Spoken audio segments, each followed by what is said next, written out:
Hi, this is Alan Turing, the greatest mathematician in his time and the founder of the very first computer. Turing had a natural inclination towards mathematics and science, and his IQ score was 185 as a super genius. Alan was a mathematician, computer scientist, logician, cryptanalyst, theoretical biologist, and so on. Alan is most known for breaking the Enigma code during World War II, and according to scientists, it said he shortened the war by 2 years. Alan was born 23rd of June 1912 in Maida Vale, London in England. Turing's father had a Scottish ancestry and his mother had an Irish ancestry from County Tipperary and County Longford. Alan started his education at 13 years of age in Sherborne School and wasn't very social, but he didn't have a lot of friends. Alan had a disease called Asperger's syndrome, also known as autism. At a young age, Alan displayed signs of high intelligence and he was athletically gifted. The teachers observed his intelligence but didn't necessarily like it. But one day, towards the end of Alan's time at Sherborne, another student came in Turing's life and formed a close relationship. His name was Christopher. Christopher and Alan were both interested in math. They both began to get closer. They became more than friends. They started having feelings for each other, but 13th February 1930, Christopher died from Mycobacterium bovis, also known as tuberculosis. He was crushed by this, but that didn't stop him from studying. He wanted to work harder and focus on mathematics and science, since that was the subject they shared with each other. He wanted to fulfill his friend's potential. He wanted to unravel the nature of consciousness and how it was like to matter. In 1936, Turing published his paper about uncomputable numbers with an application to Einstein's problem, decision problem. It was published in the Proceedings of the London Mathematical Society journal in 2 parts. In this paper, Turing reformulated Kurt Gödel's 1931 results on the limits of proof and computation, replacing Gödel's universal arithmetic-based formal language with the formal and simple hypothetical devices that became known as Turing machines. From September 1936 to July 1938, Turing spent most of his time studying under Church at Princeton University in the second year as a J. Eliza Proctor Visiting Fellow.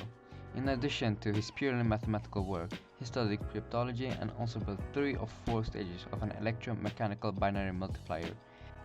He studied a lot of mathematics and cryptology, and in June 1938 he obtained his PhD from the Department of Mathematics. From September 1938, Turing had been working part-time with the Government Code and Cipher School, the British code-breaking organization. He concentrated on cryptanalysis of the Enigma with D. Lynn Knox, a senior code-breaker. Soon after the 1939 Warsaw meeting, at which the Polish Cipher Bureau had provided the British and the French with the details of the wiring of Enigma routers and their method of decrypting Enigma codes. The Polish method relied on an insecure indicator procedure that the Germans soon changed in May 1940. Turing used crib-based decryption, for which he produced the functional specification of the bomb. In September 1939, Turing was asked to join the government codes. This was of course during the World War II, and this was perfect for Alan, since he probably wouldn't be the best out in the field with the other soldiers. Turing joined the Hut A team and took up a full-time role at Bletchley Park, with the main focus on cracking the Enigma code. If you don't know what Enigma is, then it was simply a machine used by the German armed forces to send messages securely with billions and billions of ways to encode a message. For a time, the code seemed unbreakable, but as the war progressed, the ciphers became more complex.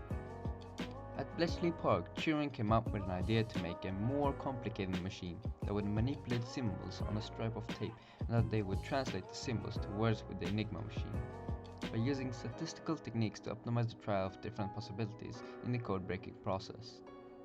The machine searched for possible correct settings used for an Enigma message, rotor order, rotor settings, and plugboard settings, using a plain text. By late 1941, the Hut A team were frustrated because they had a good working setup, but their limited staff and bombs meant they couldn't translate all signals.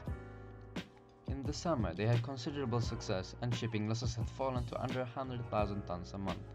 However, they badly needed more resources to keep up to the German adjustments, and they had tried to get more people and fund more bombs through the proper channels, but have failed. On October 20th, they wrote directly to Winston Churchill explaining the difficulties. With Turing as their first name, they emphasized how small their need was compared with the vast expenditure of men and money by the forces, and compared to the level of assistance they could give to the forces. As Andrew Hodges later wrote, this letter had an electrical effect. Churchill wrote to the General Ismay, which started action this day. Make sure they have all they want on extreme priority and report to me that this has been done. On 18th November, the Chief of the Secret Service reported that every possible measure was taken. The cryptographers at Bletchley Park did not know of the Prime Minister's response, but as Milner Berry recalled, all that we did notice was that almost from that day the rough ways began miraculously to be made smooth. More than 200 bombs were in operation by the end of the war.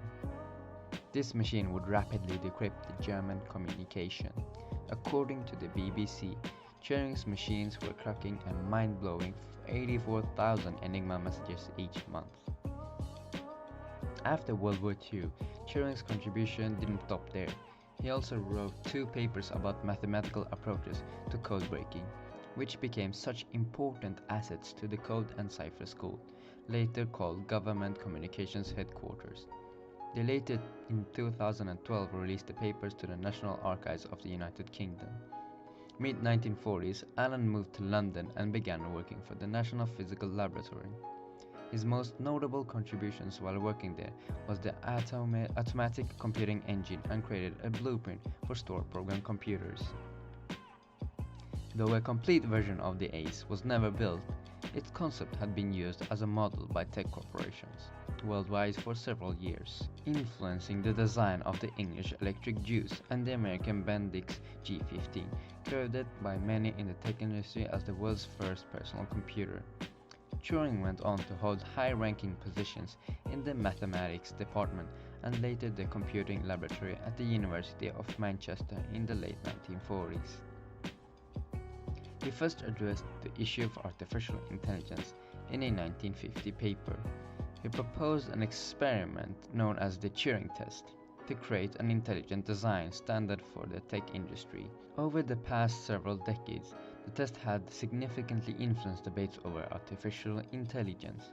For his work during the war, Turing was awarded the Order of the British Empire by the King, but this remained a secret for years. Turing was a homosexual, and at that time it was illegal. After World War II, as the Cold War began, Turing was arrested for gross indecency. He didn't deny and pled guilty. He was offered prison or conditional probation, which meant he had to take hormone therapy. The aim was to make him unable to have sex. The treatment had terrible side effects to both his health and well-being. After his conviction, he wasn't allowed to do any more government work. Later, Alan Turing died of suicide by cyanide poisoning in 1954, although his death has been argued an accident. In 1999, Time magazine named him one of its 100 most important people of the 20th century, saying the fact remains that everyone who taps at a keyboard, opening a spreadsheet, or a word processing program is working on an incarnation of a Turing machine.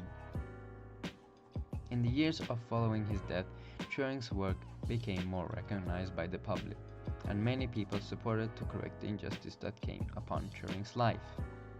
After cracking the German codes during the war, it said that Alan undoubtedly shortened the war and saved many lives. It also was the beginning of the technological age we live in today. In June 2007, a life-size statue of Turing was unveiled at Bletchley Park in Buckinghamshire, England.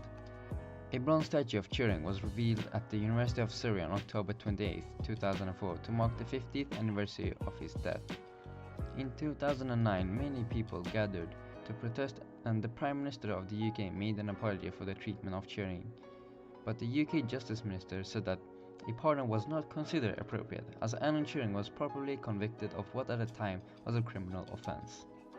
In 2012, many influential people, including Stephen Hawking, lobbied the UK government to officially pardon Turing.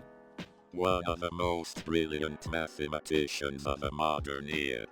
Yet successive governments seem incapable of forgiving his conviction for the then crime of being a homosexual. And in 2013, the Queen gave Turing a royal pardon. The Prime Minister David Cameron said his action saved countless lives. He also left a remarkable national legacy through his scientific achievements, often to be referred as the father of the modern computing. Stephen Fry said at the time, "At bloody last, next time a banknote if there's any justice." In 2019 June, the British government announced that Turing would be placed in the £50 note. 15th July 2019, the Bank of England uploaded a 44-minute long video on YouTube where they explained why Turing was such an important person and why they chose him to be on the £50 note. If you want to know more about Alan Turing, you can buy the Alan Turing book written by Charles River Editors that explains Alan's life from the beginning to the end more detailed. Not sponsored. Or just open up Google and search Alan Turing, you will find a lot of information there.